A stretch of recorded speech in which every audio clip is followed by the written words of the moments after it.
Due diligence, a lot of people think, particularly when they're on the sell side, they think that this is a process that is used by the buyer to chip the price, reduce the price, renegotiate the deal once it's been agreed. Actually, from our point of view, that's not at all what the purpose of due diligence is.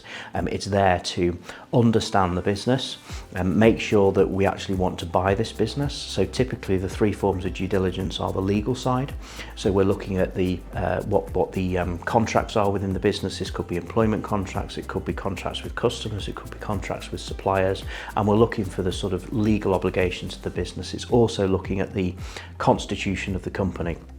There's then the commercial side, so we're looking at, the way the business operates, its operating model, how it markets itself, almost doing like a SWOT analysis, so looking at the strengths, the weaknesses, the opportunities and the threats for the business.